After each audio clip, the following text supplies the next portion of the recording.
Bienvenidas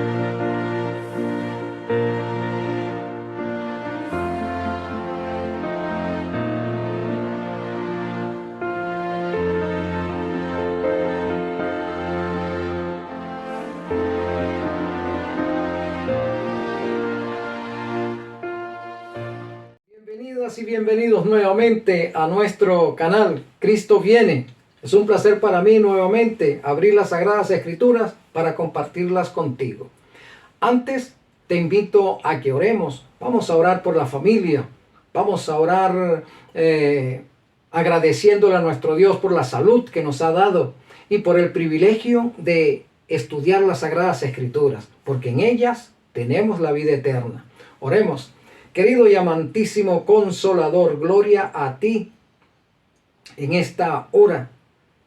Gracias te damos por tu amor y bondad al concedernos vida y salud, no solo para nosotros, sino para nuestros seres amados, los cuales colocamos en tus manos para que sigas obrando en sus vidas, tanto en función de su salvación, Señor, como también en todo lo referente a los avatares de la vida. Gracias por esas bendiciones y también para nosotros. Te rogamos que nos ilumines en esta hora para el estudio de las Escrituras y confirma tu nombre en nuestras vidas. Gloria a ti, Señor, y gracias, Jesús, por interceder a fin de que esta petición también sea una realidad en todas nuestras vidas. En tu nombre lo agradecemos. Amén. Bien, mis amados, vamos a hablar un poco más acerca del sello del Dios vivo. Recordamos pues que el libro de Ezequiel capítulo 20, el versículo 12 nos dice: santificad mis sábados y sea una señal entre mí y vosotros, para que sepáis que yo soy Jehová vuestro Dios, quien os santifica. Así dice el libro de Ezequiel, el profeta Ezequiel. Quiero invitarte a buscar allí en el libro de Apocalipsis, el capítulo 13. El capítulo 13, el versículo 18. Allí se nos va a hacer mención acerca de una marca. Una marca. Fíjate cómo dice: aquí hay sabiduría, aquí hay inteligencia, también aquí hay temor de Jehová, porque sabiduría es el temor a Jehová, es el principio de la sabiduría. Entonces, todo aquel que está en rebelión contra Jehová, y esa rebelión se verifica cuando nosotros estamos antagonizando contra la ley de Dios, cuando nosotros estamos en rebelión abierta contra la ley de Dios, entonces ya no somos sabios. El Señor considera que ya no somos sabios. Entonces la sabiduría está en el temor a Jehová, en el respeto a Jehová, en la reverencia a Jehová, en guardar los estatutos de Jehová. Allí donde está la sabiduría. No en estar leyendo libros apócrifos con ese calificativo. No, allí no está la sabiduría. Entonces, aquí está la sabiduría. El que tiene entendimiento cuente el número de la bestia, cuente el número del anticristo, cuente el número de un sistema político religioso que no es sabio porque no teme a Jehová, que está en transgresión de la ley de Jehová, que enseña a sus feligreses a violentar la ley de Jehová, que se opone a Jehová en todos los sentidos, pero se hace pasar por Jehová. Eso es lo que nos está diciendo. Entonces, cuente el número de este sistema apóstata y perseguidor, pues su número es número de hombre. Entonces, el texto nos está diciendo que este sistema, el cual la Biblia lo menciona como la bestia, este sistema político religioso que está en rebelión y que también es una agencia perseguidora, no es un animal, sino que es un sistema dirigido por hombres, porque aquí dice, pues es número de hombre, y su número es 666. Entonces, este sistema político religioso tiene un número, tiene un nombre y tiene también una marca. Vamos a volverlo a leer. Aquí hay sabiduría. O vamos a leer desde el versículo 17. Mira. Y que ninguno pudiese comprar ni vender, sino el que tuviese la marca, o el nombre de la bestia, o el número de su nombre. Aquí hay sabiduría. El que tiene entendimiento cuenta el número de la bestia, pues es número de hombre, y su número es 666. Como estamos hablando del sello del Dios vivo, entonces de estos dos textos vamos a extraer no el nombre, hoy no vamos a hablar del nombre como tal, tampoco vamos a hablar del número, pero sí vamos a hablar acerca de la marca. ¿Cuál es la marca de este sistema apóstata que se hace pasar por Dios y obliga a la cristiandad a adorarlo como que si fuese Dios? Entonces tenemos una señal y tenemos una marca. Entonces, notemos, mis hermanos, que en la cristiandad hay una gran batalla. La batalla está referida a un día de adoración. Por una parte, Dios dice que su señal o su sello es el día sábado como día de reposo, el verdadero día de adoración. Pero Satanás, utilizando sus agencias perseguidoras, sus agencias apóstatas, declara que el día de reposo es el día domingo. Entonces tenemos una guerra entre Dios y Satanás, que comenzó en el cielo. Podemos ir aquí al libro de Apocalipsis, el capítulo 12, el versículo 7 en adelante. San Juan en visión observa pues esta batalla que se originó en el cielo y la describe de esta manera. Después hubo una gran batalla en el cielo. Miguel y sus ángeles luchaban contra el dragón y luchaban el dragón y sus ángeles. Pero no prevalecieron, ni se halló ya lugar para ellos en el cielo. Y fue lanzado fuera el gran dragón, la serpiente antigua que se llama Diablo y Satanás, el cual engaña al mundo entero. Fue arrojado a la tierra y sus ángeles fueron arrojados con él. Entonces, San Juan está en visión y ve esa gran batalla que se originó en el cielo, un combate entre Cristo y Satanás. Satanás, el conocido inicialmente como Lucifer o Luzbel, hijo de la mañana, lucero, era un querubín cubridor. El hecho de ser un querubín significa que tenía una jerarquía de mando. Y su lugar estaba en la presencia de Jehová. Era uno de los querubines cubridores sobre la Shekinah. Recordamos que la Shekinah es un mueble, es el arca del pacto donde se encuentra la ley de los 10 mandamientos. Y Satanás con sus alas cubría, o Luzbel cubría a ese propiciatorio, cubría a esa arca, cubría ese mueble donde está la ley de los 10 mandamientos. ¿Qué representaba eso? ¿Por qué era un cubridor? ¿A quién cubría? Pues cubría el honor de la deidad, la dignidad de la deidad, el carácter de la deidad. Esa era la labor de Luzbel. Recordamos pues que en la Shekinah, sobre la Shekinah mejor dicho, están 2 querubines, uno a cada lado. Y Luzbel era uno de ellos. Luzbel, considerado el ser más hermoso de la creación de Jehová, el ángel más sublime, el ángel que tenía el mando después del Verbo, era Luzbel el que comandaba. Todas esas prerrogativas tenía Luzbel, hasta que se halló en él la maldad, hasta que se halló en él la rebelión.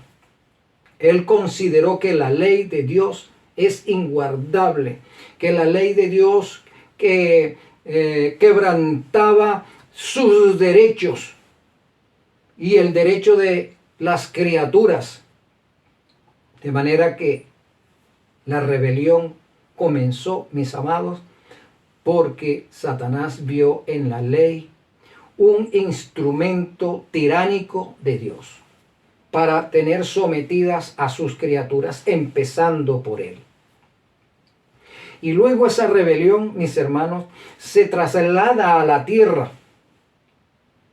a nuestro planeta, recién creado. No sabemos cuánto tiempo pasó después de la creación, del inicio de la creación, no sabemos cuántos años transcurrieron. La Biblia no nos da ese dato cronológico, pero dentro de de la creación universal, la Tierra, este sistema solar, fue el último en crearse y por lo tanto era el más joven de todos. Satanás se traslada hacia acá y entonces procura establecer su cabeza de playa en este planeta con la finalidad de que desde acá poder alcanzar a los otros planetas no caídos en pecados para convertirlos también en sus secuaces o convertirlos en sus súbditos. Y encontramos pues que acá en el libro de Génesis, el relato cuando Satanás enfrenta al hombre y a la mujer, a Adán y Eva, para convertirlos también como él y sus demonios ahora, convertirlos en traidores, convertirlos en desobedientes, convertirlos en transgresores, convertirlos en secuaces suyos contra el gobierno de Dios. Recordamos, mis amados, que cuando hablamos de gobierno de Dios, implícitamente va allí la ley de Dios. Todo gobierno está establecido sobre leyes. Todo hogar tiene leyes. Toda empresa tiene leyes. Toda sociedad tiene leyes. Así que el gobierno de Dios no puede ser, estar exento de no estar cimentado sobre leyes. Entonces es un error creer que Dios no tiene leyes que los súbditos debamos cumplir. Y eso es lo que Satanás ha vendido. Vendió desde su posición celestial. Indujo a los ángeles a rebelarse contra el gobierno de Dios. Y como acabo de decir, el gobierno de Dios está cimentado sobre una ley universal. Entonces, decir que se rebeló contra el gobierno de Dios significa también que se rebeló contra la ley de Dios. Y ahora induce, una vez establecido aquí en la tierra, sigue induciendo a la humanidad a mantenerse en rebelión contra la ley de Dios. Notemos cómo dice el profeta Moisés en el capítulo 3 de Génesis. Pero la serpiente era astuta más que todos los animales del campo. Ese término astuto en hebreo significa bella e inteligente. Significa allí astuta. Más que todos los animales del campo que Jehová Dios había hecho, la cual dijo a la mujer: con que Dios os ha dicho, no comáis de todo árbol del huerto. Nota la insidiosa pregunta. Con que Dios os ha dicho que no comáis de todo árbol del huerto.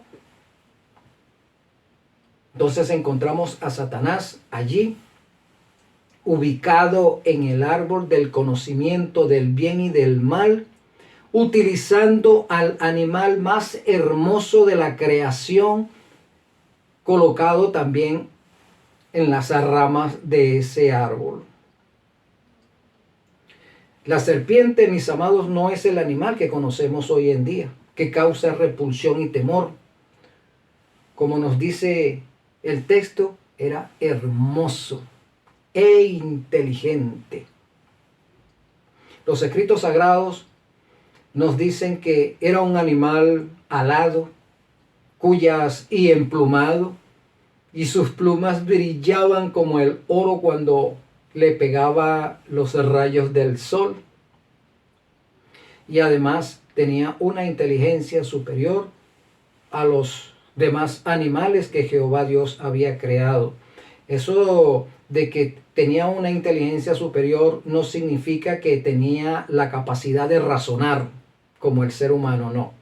Los animales no fueron creados con esa virtud, solamente nosotros los seres humanos. Ellos actúan por instinto, una ley establecida por nuestro Dios para que gobierna a los animales, a la naturaleza animal.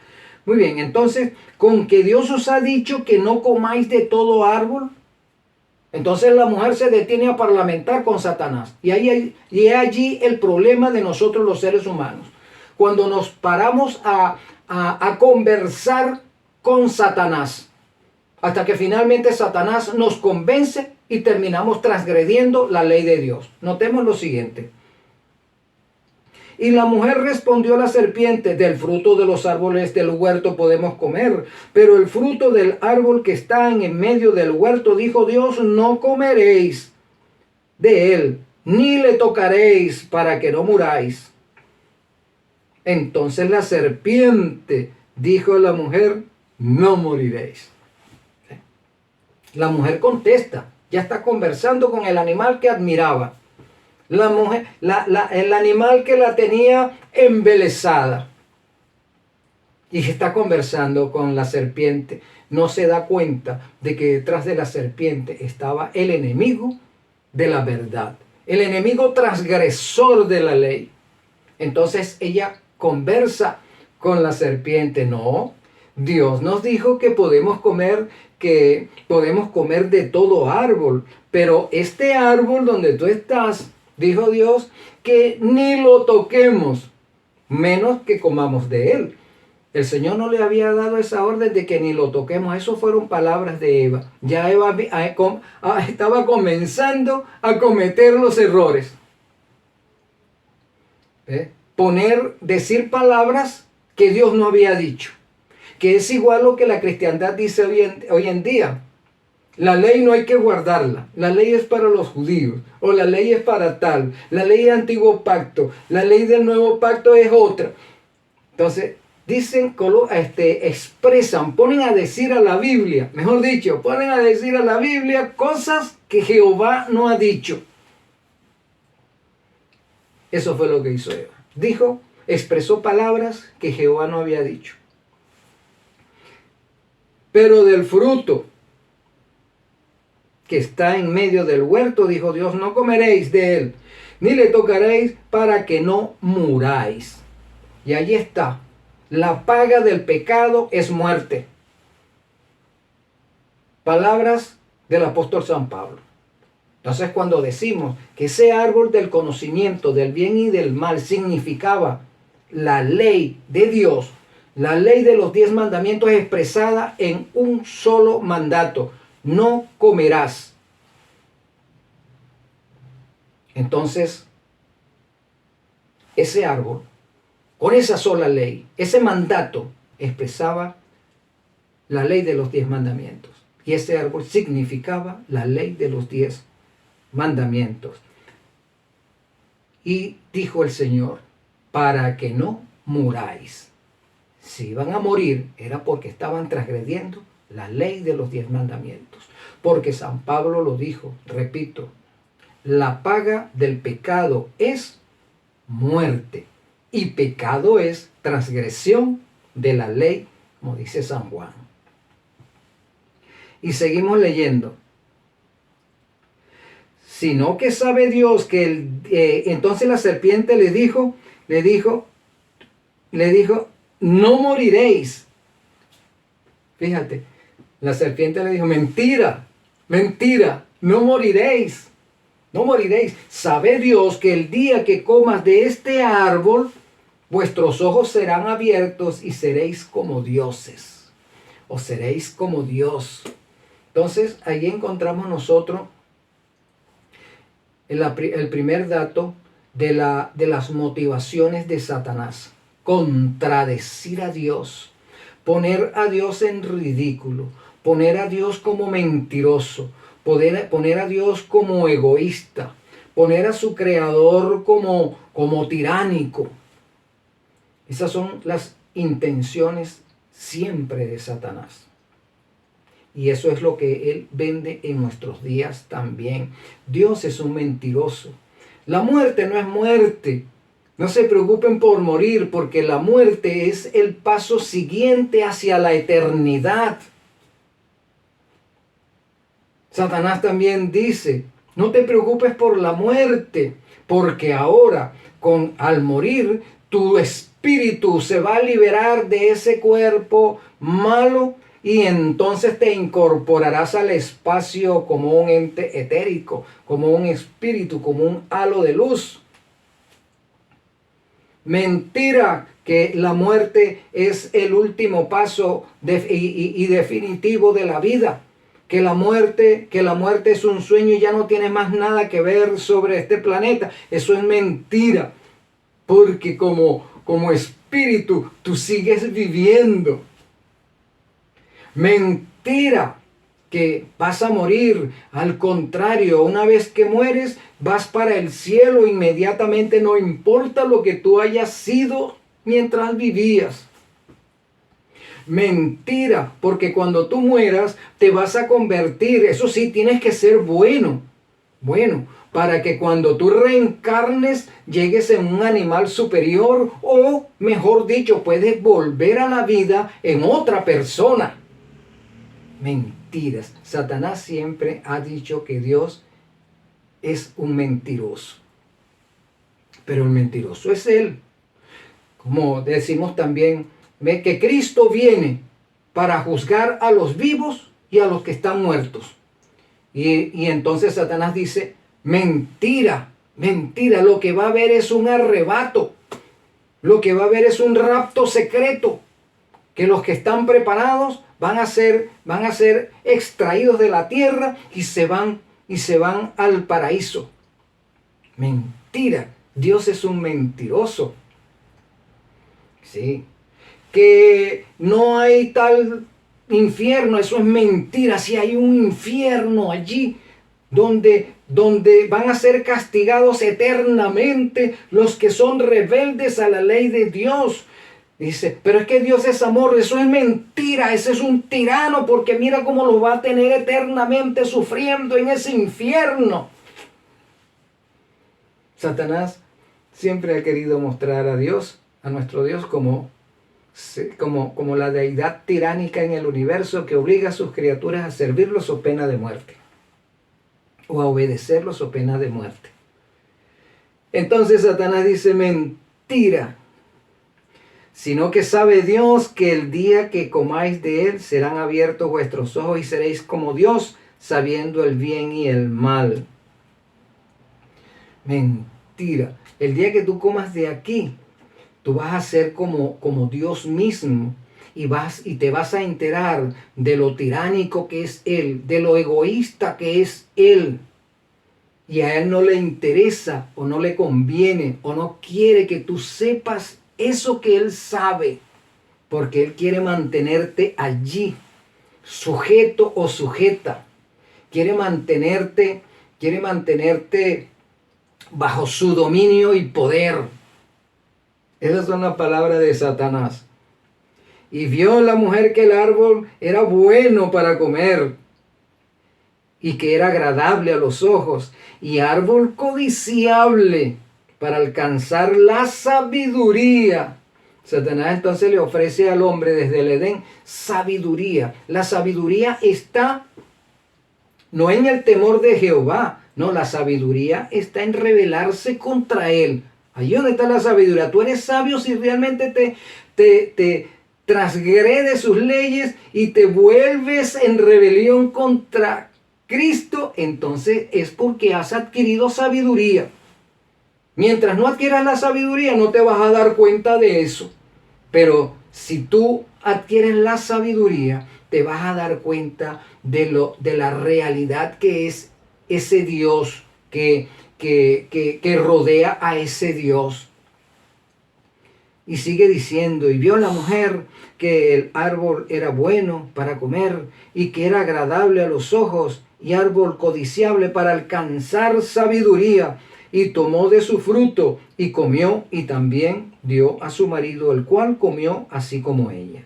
Entonces fueron abiertos sus ojos. Ella es la sabiduría que le estaba vendiendo Satanás a la mujer, que es la misma sabiduría que nos vende a nosotros en la actualidad y a lo largo del tiempo de la historia de esta humanidad. Entonces fueron abiertos los ojos de ambos y conocieron que estaban desnudos. Entonces cosieron hojas de higuera y se hicieron delantales. Y oyeron la voz de Dios que se paseaba por el huerto al aire del día, y el hombre y su mujer se escondieron de la presencia de Jehová Dios de entre los árboles del huerto. Mas Jehová Dios los llamó al hombre y le dijo, ¿dónde estás tú? Y él respondió, oí tu voz en el huerto y tuve miedo, porque estaba desnudo y me escondí. Esa es la sabiduría que Satanás le vendió a Eva y a Adán. El temor. Ahora ya no amaban a Dios, sino que le temían. Ahora se dieron cuenta de que estaban desnudos, habían perdido el halo de gloria que los cubría. Lo habían perdido y se dieron cuenta que estaban desnudos. Esa es la sabiduría que Satanás le vendió a Adán y a Eva, que es la misma sabiduría de ahora. Las modas es para desnudar a las mujeres. La moda es para desnudar a los hombres. Sí, desnuda a la humanidad. Mentira. Dice Satanás que Dios lo que ha dicho ha sido pura mentira. La sabiduría que Satanás le vendió a la mujer. Y oyeron la voz de Jehová Dios que se paseaba por el huerto al aire del día, y el hombre y su mujer se escondieron de la presencia de Jehová Dios entre los árboles. Y más atrás dice, y cosieron hojas de higuera y se hicieron delantales.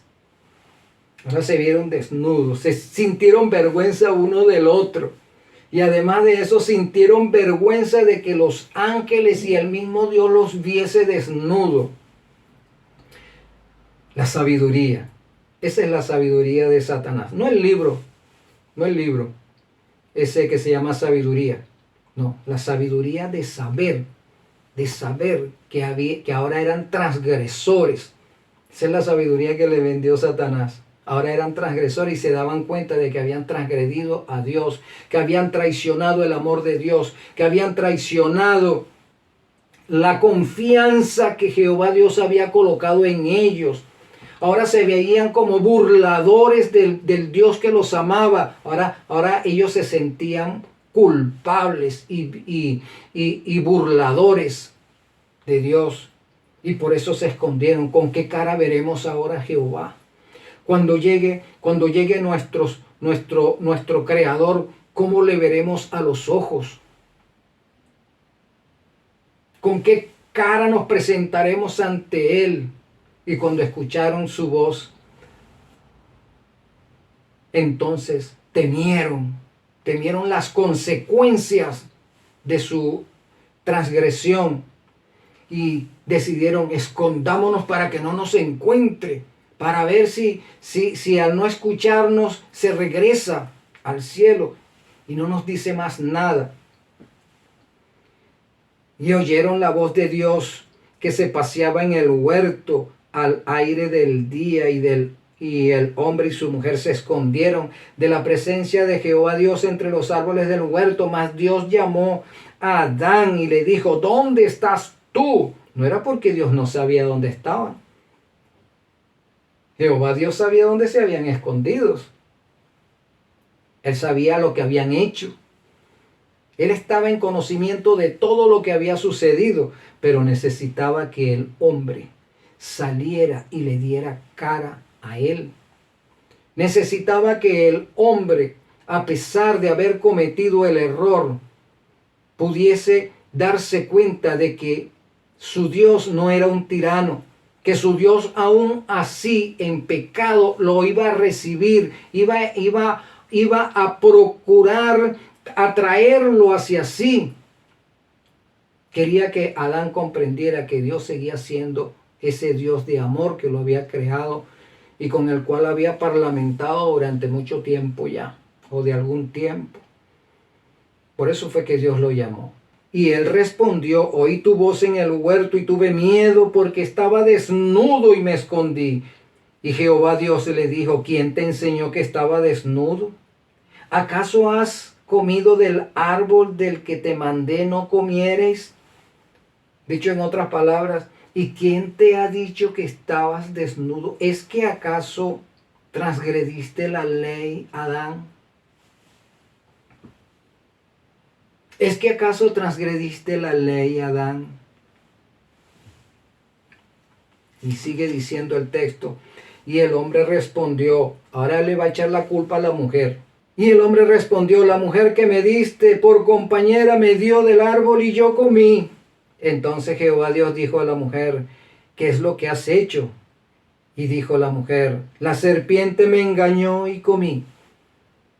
Y Jehová Dios dijo a la serpiente: por cuanto esto hiciste, maldita serás entre todas las bestias y entre todos los animales del campo. Sobre tu pecho andarás y polvo comerás todos los días de tu vida. Y pondré enemistad entre ti y la mujer, y entre su simiente y la simiente suya. Esta te herirá en la cabeza y tú le herirás en el calcañar. A la mujer dijo: multiplicaré en gran manera los dolores de tus preñeces. Con dolor darás a luz a los hijos, y tu deseo será para tu marido, y él se enseñoreará de ti. Y al hombre dijo: por cuanto obedeciste a la voz de tu mujer y comiste del árbol del que te mandé diciendo, no comerás de él, maldita será la tierra por causa tuya. Con dolor comerás de ella todos los días de tu vida. Espinos y cardos te producirá y comerás plantas del campo. Con el sudor de tu frente comerás el pan de cada día hasta que vuelvas a la tierra, porque de ella fuiste tomado, pues al polvo eres y al polvo volverás. Entonces comerás de ella todos los días y morirás. Satanás le había dicho: no, mentira, no moriréis. Ahora el Señor se lo corrobora. Después que hagas todo lo que tienes que pasar, los años que vayas a estar sobre esta tierra, en sufrimiento, al final morirás. Y es lo que el Señor nos dice: morirás. Y hasta ahora morimos, hermanos. Todos los días las carrozas fúnebres transitan por las calles de nuestras ciudades, rumbo al cementerio. Todos los días gente muere. Y por la violación de la ley, entonces también moriremos eternamente. Por eso es el tiempo de gracia. Es para eso, para arrepentirnos de nuestros pecados, hacer pacto con Cristo, vivir de acuerdo a sus ordenanzas, es decir, vivir de acuerdo a la ley, para que Cristo entonces nos declare justos, nos declare santos y podamos entrar a la vida eterna. Entonces, nos sigue diciendo el texto de Génesis capítulo 3. Con el sudor de tu frente comerás el pan hasta que vuelvas a la tierra, hasta que mueras, porque de ella fuiste tomado, pues al polvo eres y al polvo volverás. Y llamó a Adán el nombre de su mujer Eva, por cuanto ella era madre de todos los vivientes. Y así comenzó la historia de este mundo. Nuestra historia en rebelión contra la ley de Dios.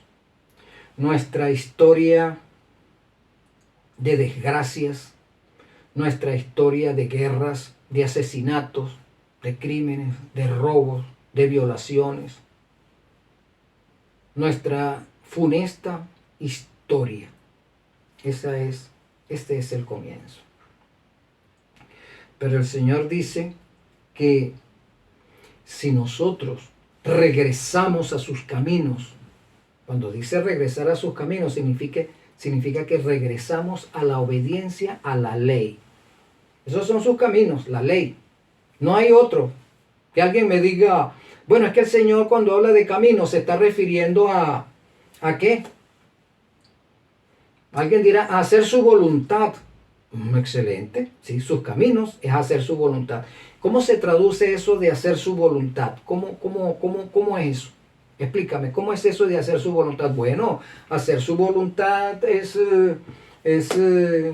y algún iluminado dirá, pues, bueno, hacer su voluntad es amarás al Señor tu Dios con todo tu corazón, con toda tu mente y con toda tu alma y a tu prójimo como a ti mismo. Excelente, excelente, Pedro, que no te lo reveló carne ni sangre, sino el Espíritu. Ajá, pero ¿cómo se traduce eso de amarás al Señor tu Dios y a tu prójimo como a ti mismo? ¿Cómo es eso? Explícame cómo es eso de amar al Señor tu Dios. ¿Cómo es eso de amar al Señor tu Dios? Bueno, no hacerle mal al prójimo y tal, no, pero que eso es amar a tu prójimo. Eso que me estás diciendo está referido a amar a tu prójimo. Dime cómo es amar a Dios. Bueno, no hay explicación. No hay explicación. Algunos la tienen, pero no la quieren decir. Como sucedió con los sacerdotes del tiempo de Cristo. No, es que si decimos que el bautismo de Juan era de Dios, nos va a decir que por qué no lo hicimos, que por qué no le creímos y nos bautizamos y empezamos una vida nueva. Pero si le decimos que era de los hombres, entonces tendrá contra nosotros una reprimenda. Así que mejor no le digamos nada. Es lo mismo que ahora. Que si decimos que hacer la voluntad de Dios es guardar los 10 mandamientos, nos van a decir, ¿y por qué no lo hace? Entonces vamos a decirle que no sabemos, vamos a hacernos que no sabemos de qué se está refiriendo. Sí, mi hermano, hacer la voluntad de Dios es cumplir la ley de los 10 mandamientos. Esa es la voluntad de Dios en nuestra esfera. Porque la voluntad de Dios continúa mucho más, va mucho más allá de eso. La voluntad de Dios es que todos procedamos al arrepentimiento y entremos a la vida eterna.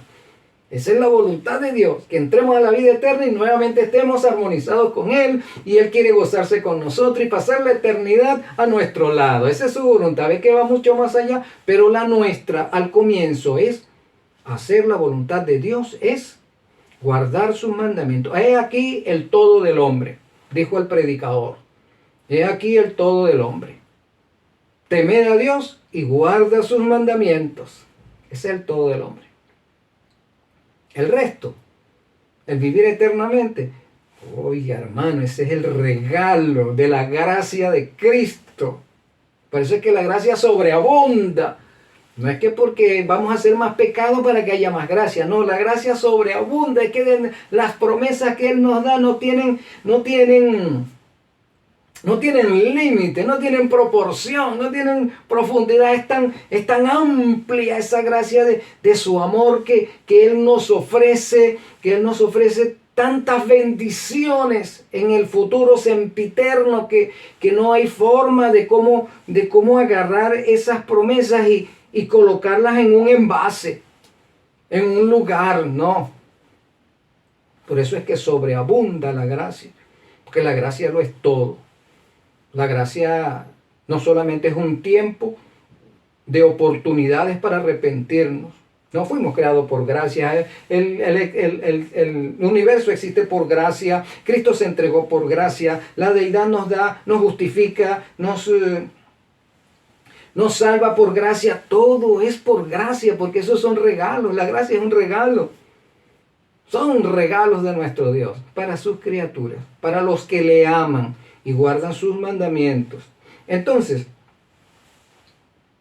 hacer la voluntad de Dios es guardar los mandamientos. Y entonces ahora nos vamos a Éxodo 20 y allí lo tenemos, Éxodo 20, los 10 mandamientos. Ahora yo voy a declarar cómo es eso de amar a Dios. Amar a Dios están en los primeros 4 mandamientos, ¿verdad? Los primeros 4 mandamientos que comienza diciendo, yo soy Jehová tu Dios. Entonces lo primero que tengo que hacer es reconocer que Jehová es mi Dios. Mi Jehová no es María, mi Dios no es María, mi Dios no es Pedro, mi Dios no es Pablo, mi Dios no es Krishna, mi Dios no es Buda, mi Dios no es ninguno de esos dioses. Mi Dios no es eso, mi Dios es Jehová, ¿verdad? Yo soy Jehová, el eterno, el que tiene existencia por sí mismo, el que soy. Ese es mi Dios. Entonces Dios dice, yo soy Jehová, tu Dios. No hay más Dios. Jehová, que te saqué de la tierra de Egipto de casa de servidumbre, que te saco de la inmundicia del pecado, que te saco de la transgresión, de las consecuencias de la transgresión del pecado. Ese soy yo, Jehová, el que hace eso por ti. Yo soy Jehová tu Dios, el que a través de mi gracia te traigo de regreso al estatus de donde caíste. Yo soy Jehová tu Dios, el que te santifica. Yo soy Jehová tu Dios, el que te salva. Yo soy Jehová tu Dios, el que hace el querer y el hacer en ti. Yo soy Jehová tu Dios, yo soy el que lo hace todo. Eso es lo que está diciendo Jehová. Y entonces continúa el mandamiento. No tendrás dioses ajenos delante de mí. Listo. No tendré dioses.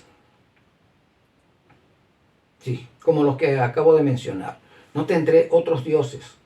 No. No te harás imagen, ni ninguna semejanza de lo que está arriba en el cielo, ni abajo en la tierra, ni en las aguas debajo de la tierra. En la antigüedad, los filisteos tenían a Dagón, un hombre con cara de pez.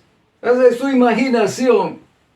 Su imaginación se imaginaron un dios con cabeza de pez. Y otros pueblos se inventaron un dios con cara de toro. ¿Verdad? No te harás imagen. Cuando habla de imagen significa no te harás imaginaciones.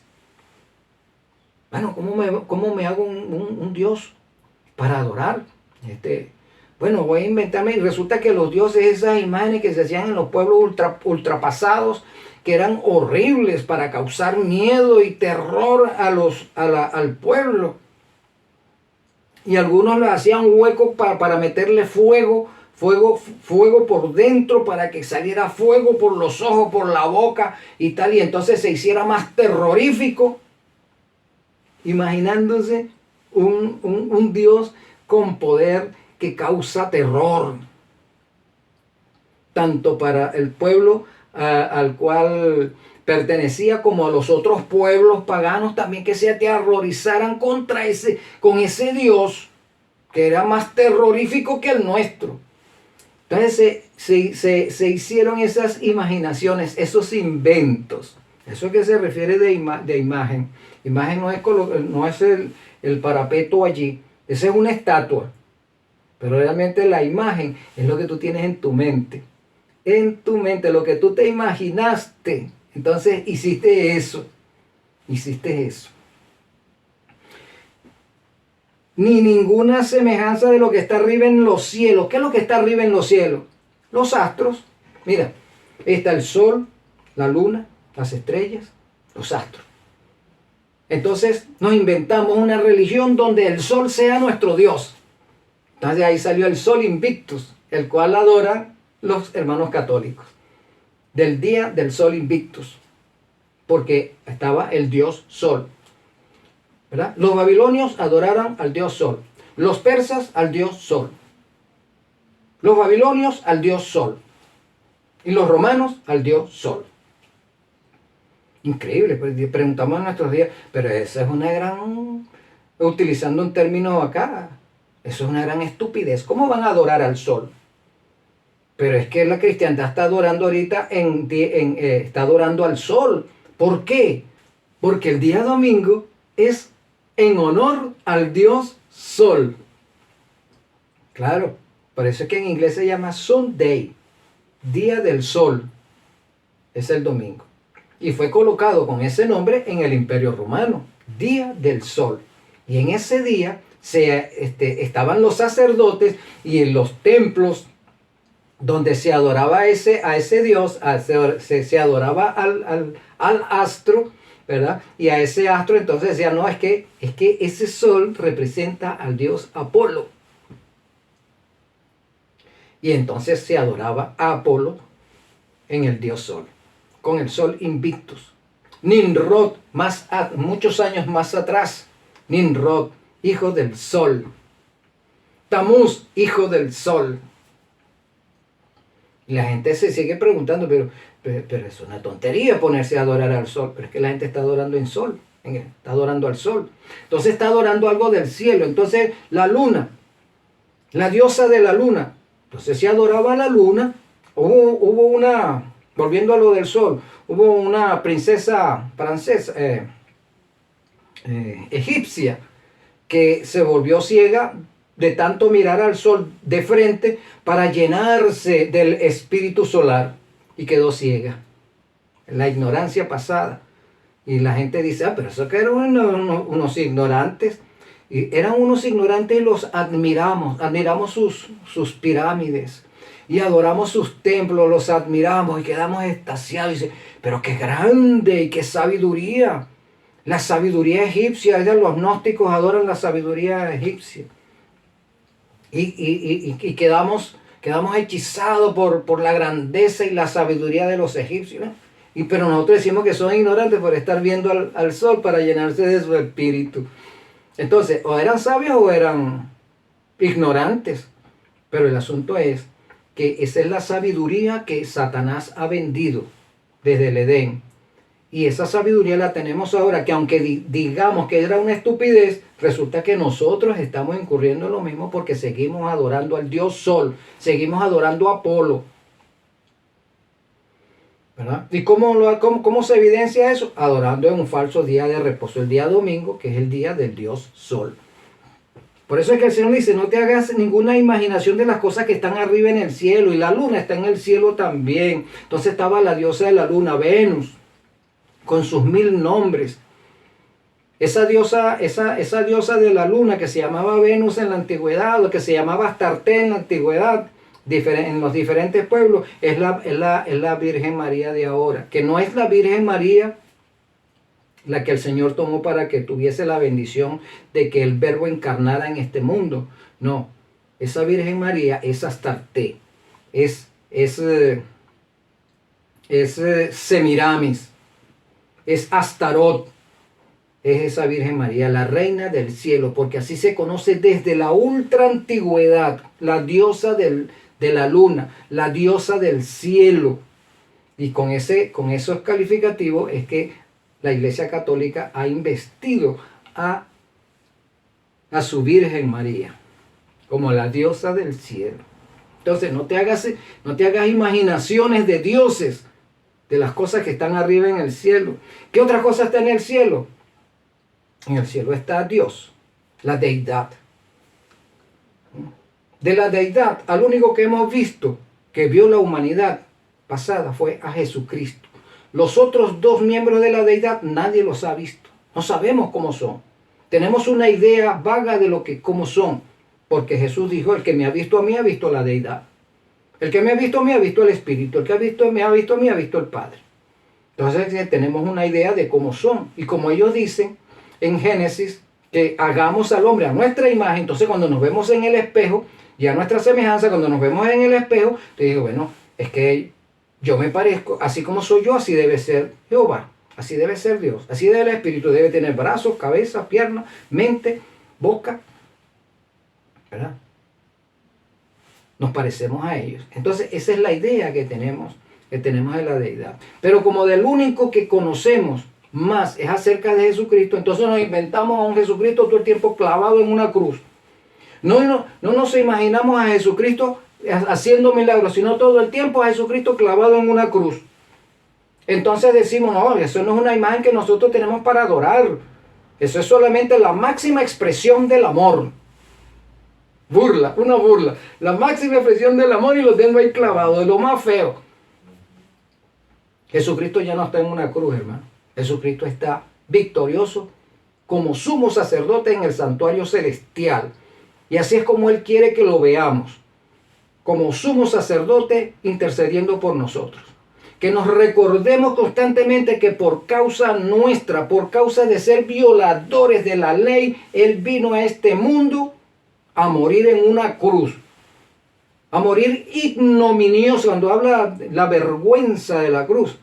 Dice, ignominiosamente en una cruz. Vino a morir como un delincuente por causa nuestra. Eso es lo que el Señor Jesús quiere que recordemos. No que lo que estemos viendo todo el tiempo en una construcción allí de palo, de oro, o de lo que sea, de yeso, de hierro. No. Él quiere que recordemos, porque la palabra te habla que tú lo tienes que ver por fe que lo vas a ver. Lo vas a ver por fe, esclavado en una cruz por tu culpa. No que lo pasees por todas partes montado en una cruz.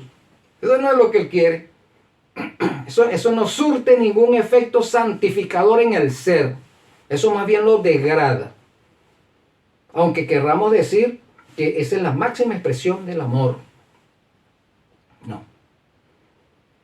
Entonces, imaginarnos cosas que están arriba en el cielo, y en el cielo está Dios, en el cielo está Jesucristo. Entonces no los inventamos así, no los imaginamos así. En el cielo están los ángeles, entonces hacemos estatuas de ángeles y le otorgamos a esa estatua virtudes salvíficas que no tienen. Porque los ángeles son santos, pero ellos no tienen virtudes salvíficas, ellos no tienen la virtud de salvar a nadie, a ninguna persona. Igualmente la Virgen María, ella no tiene esa virtud de salvar a ninguna persona, o de darle, o de interceder por ninguna persona. Esas no son sus virtudes, esas no son sus atributos. Entonces sigue diciendo el texto, ni ninguna semejanza de lo que está arriba en el cielo, ni abajo en la tierra, ni en las aguas debajo de la tierra. Ninguna cosa creada podemos imaginarnos en convertirla en un objeto de adoración. Entonces dice, entonces usted no tiene imagen, porque las imágenes que están en el billete de dólar, usted no lo carga. Pero es que yo no cargo un billete para adorarlo, hermano. El Señor está hablando que no me haga ninguna imagen de nada de lo que existe en el universo, para entonces yo colocar mi fe, mis sentimientos y mis emociones en esa imagen. Y creer que esa imagen tiene una virtud salvadora para mí. Eso es lo que el Señor me está diciendo. No que no tenga una fotografía de mi mamá o de mi papá. No, eso no es porque yo no adoro a papá o a mamá. Yo sé que ellos no son dioses. Ni me los he imaginado como Dios, a menos que la Iglesia Católica diga que dice, no, ahí está la imagen de tu papá y de tu mamá, bueno, pero ella no está muerta, ellos están en el cielo y están velando por ti. Ellos son tus dioses. A menos que tú digas eso, entonces sí hay pecado. Pero una fotografía no.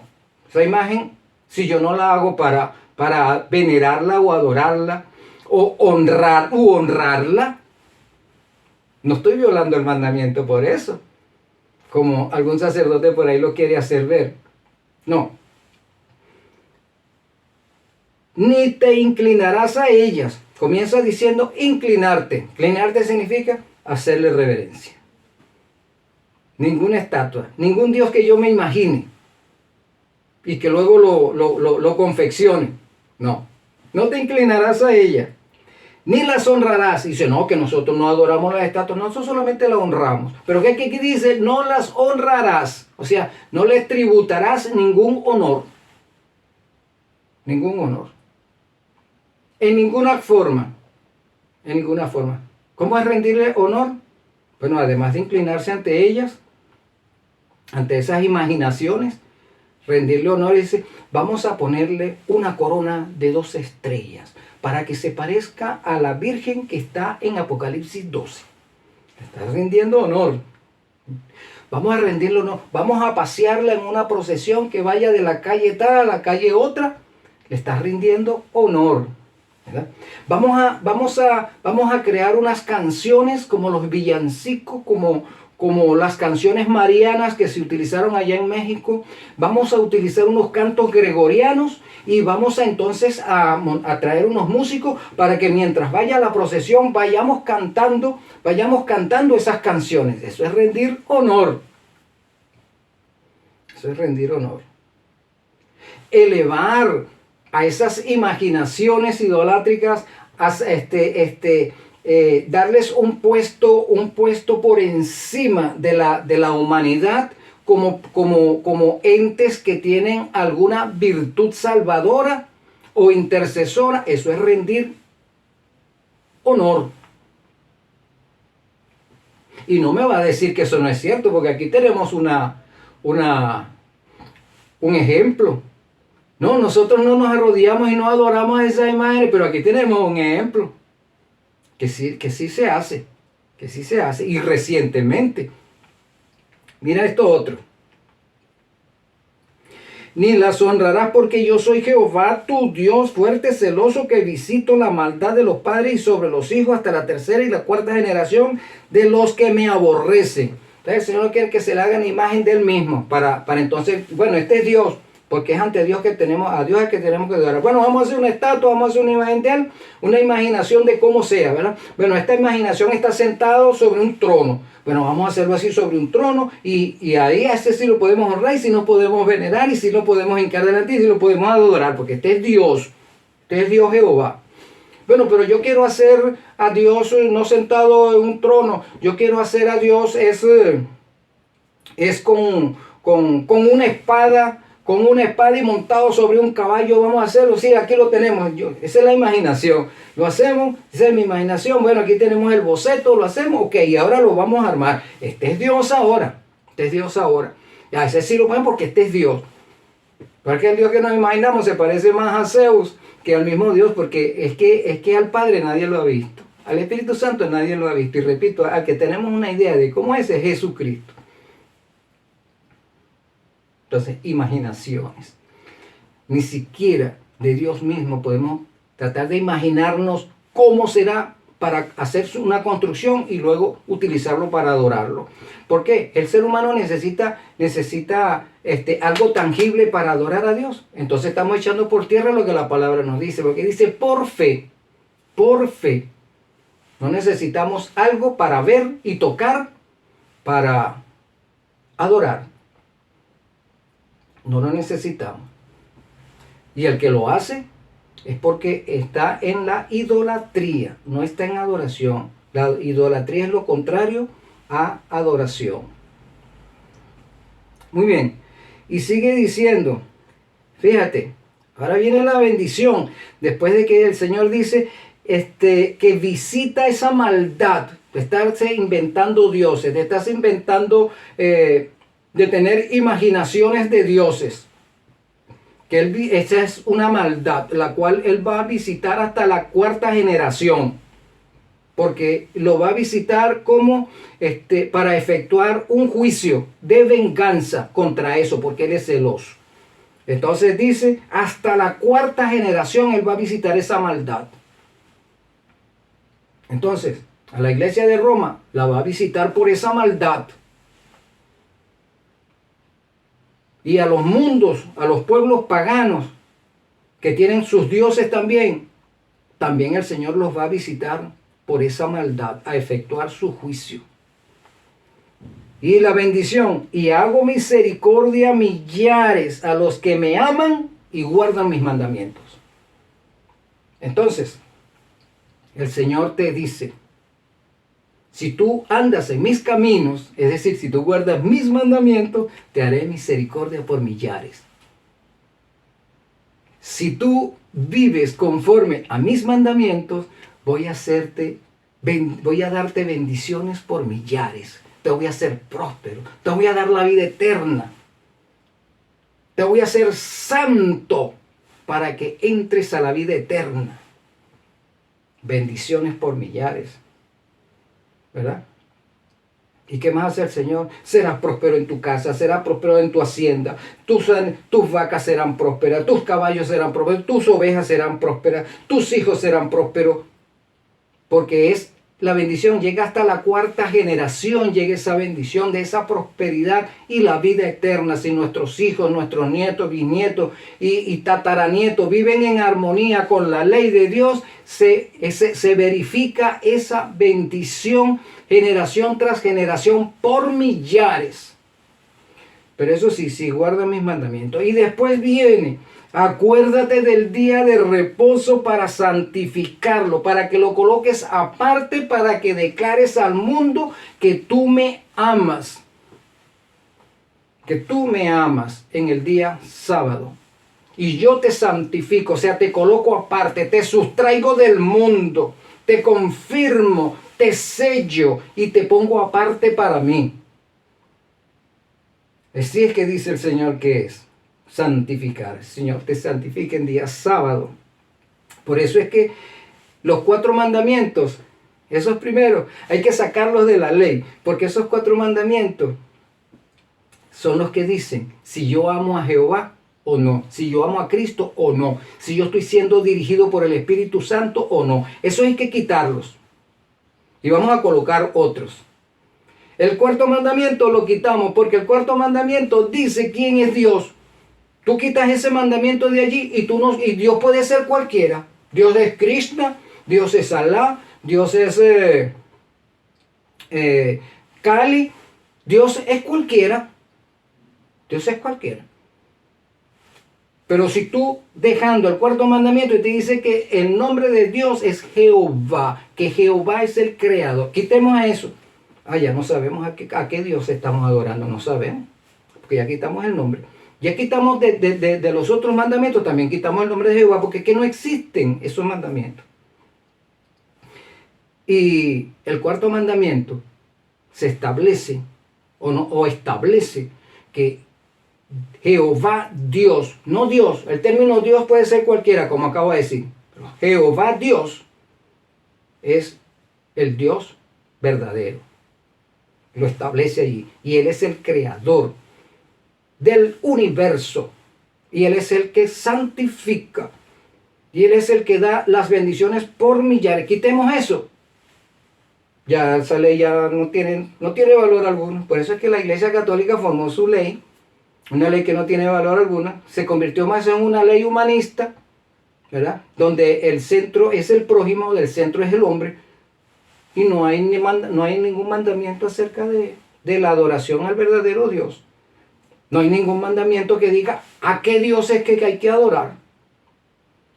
No hay ningún mandamiento que diga que el verdadero Dios tiene un sello, una señal, y el sello es el 4.º mandamiento. ¿Verdad? Porque es el que dice a quién pertenecen esos mandamientos y dónde gobierna ese Dios.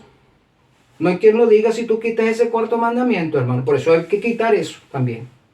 Y vamos a quedarnos con los mandamientos humanistas. Y el mundo cree, no, si tú haces esos mandamientos, tú serás salvo y tú eres buen papá, buena mamá, buen hijo. Si tú no le haces daño a nadie, tú vas para el cielo inmediatamente. Porque es que los mandamientos tienen 2 vertientes. Amarás a Dios con todo tu corazón, con toda tu mente, con toda tu pasión, y amarás a tu prójimo como que si fueses tú mismo, de la misma manera que quieres que tu prójimo te amen. Ahí están los 10 mandamientos, están ahí, 4 aquí, 6 aquí. Si quitamos estos 4, estos 6 no tienen ningún valor. Pero cuando colocamos estos 4, entonces adquieren sus connotaciones que tienen que tener. Amarás a Jehová con todo tu corazón, con toda tu mente, con toda tu pasión, con todo tu ser, con todos tus sentimientos, con todas tus emociones. Entonces, cuando yo amo a Jehová así, yo no hago imágenes de Él, ni me imagino otros dioses, ni hago imaginaciones mías de dioses X. ¿Entiendes?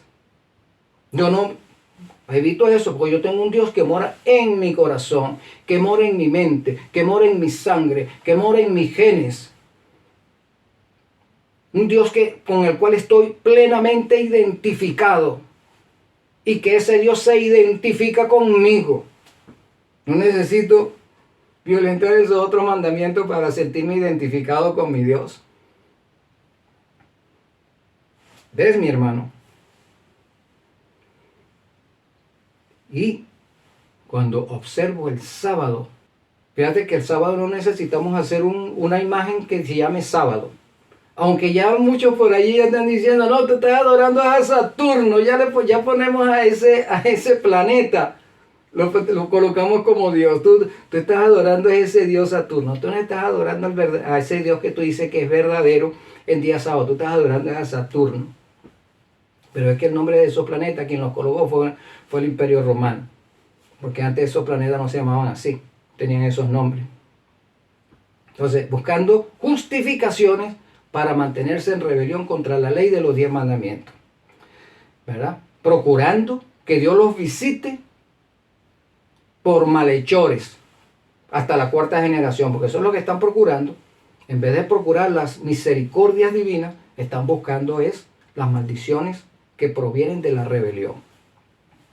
De manera, mi hermano, que Ezequiel 20:12 dice, y sea una señal entre mí y vosotros, para que sepáis que yo soy Jehová tu Dios, el que te separa, el que te sella, el que te coloca aparte, el que te trae hacia mí y desprecia a los demás porque ellos no quieren relacionarse conmigo.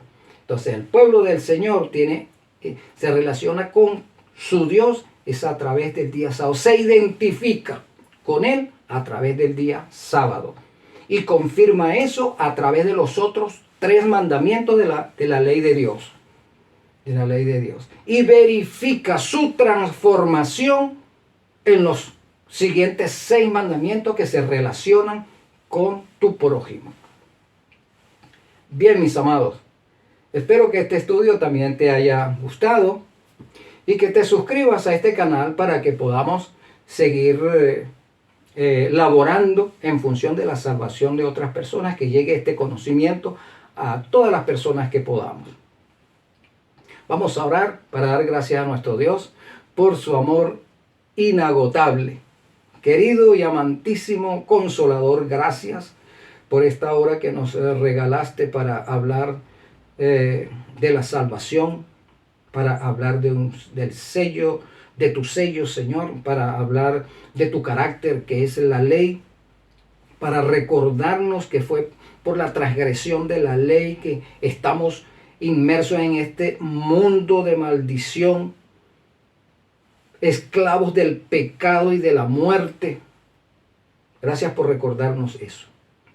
Y gracias también por enseñarnos que solamente volviendo a ser guardadores de la ley podemos obtener el sello que nos distingue del mundo, que nos extrae del mundo, que nos califica como santos delante de ti, Señor Jehová.